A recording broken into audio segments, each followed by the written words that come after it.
ഒരു 8 മാസം മുന്നേ ഒരു ആക്സിഡന്റ് ആയതാ. അതായത് ആള് തല ചുറ്റി വീണിട്ട് ആളുടെ ഫ്രണ്ടിലെ പല്ല് ബോണിന്റെ ഉള്ളിൽ തന്നെ വെച്ച് ഒടിഞ്ഞു പോവുകയും തൊട്ടടുത്ത പല്ല് ക്രാക്ക് ലൈൻ വീണ് പാതിവശം ഒടിഞ്ഞു പോവുകയും ചെയ്തു. അപ്പോൾ നമ്മൾ ചെയ്തതെന്ന് വെച്ച് കഴിഞ്ഞാൽ ടൂത്ത് ആ ഒടിഞ്ഞ പീസ് അവിടെ നിന്ന് റിമൂവ് ചെയ്തിട്ട് ഇംപ്ലാന്റ് പ്ലേസ് ചെയ്തു. ഇംപ്ലാന്റ് പ്ലേസ് ചെയ്തിട്ട് ഇപ്പോൾ ഏകദേശം ഇംപ്ലാന്റ് പ്ലേസ് ചെയ്തതിന് ശേഷം ഇപ്പോൾ ഏകദേശം 3 മാസത്തോളമായി.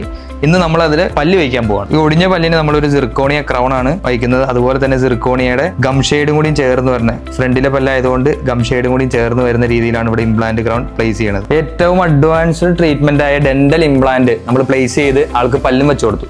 ഇനി ഇയാളല്ല ഇംപ്ലാന്റ് വയ്ക്കുന്ന എല്ലാവരും തന്നെ ശ്രദ്ധിക്കേണ്ട ഒരു മെയിൻ കാര്യമുണ്ട്. ഇംപ്ലാന്റ് നമുക്ക് ലൈഫ് ലോങ് വായിൽ കിട്ടണം, നല്ല രീതിയിൽ ഉപയോഗിക്കാൻ പറ്റുന്നതെങ്കിൽ ഇംപ്ലാന്റിന്റെ ഹൈജീൻ ആണ് ഏറ്റവും മെയിൻ ആയിട്ട് നമ്മൾ ശ്രദ്ധിക്കേണ്ട ഒരു കാര്യം. ഹൈജീൻ പ്രോപ്പർ അല്ല എങ്കിൽ ഇംപ്ലാന്റ് ഫെയിലിയർ ആവാനുള്ള ചാൻസ് വളരെ കൂടുതലായിരിക്കും. ഒരു 3 മാസത്തിൽ ഒരിക്കലെങ്കിലും നിങ്ങളുടെ ഡോക്ടറെ ഒന്ന് കൺസൾട്ട് ചെയ്ത ഒരു ചെക്കപ്പ് എന്തായാലും നടത്തണം ഇംപ്ലാന്റ് വെച്ചതിന് ശേഷം. അപ്പൊ കൂടുതൽ അറിയാനായിട്ട് ഡോക്ടർ അജിൻസിനെ ഫോളോ ചെയ്ത് കൂടെ കുടിക്കൂ.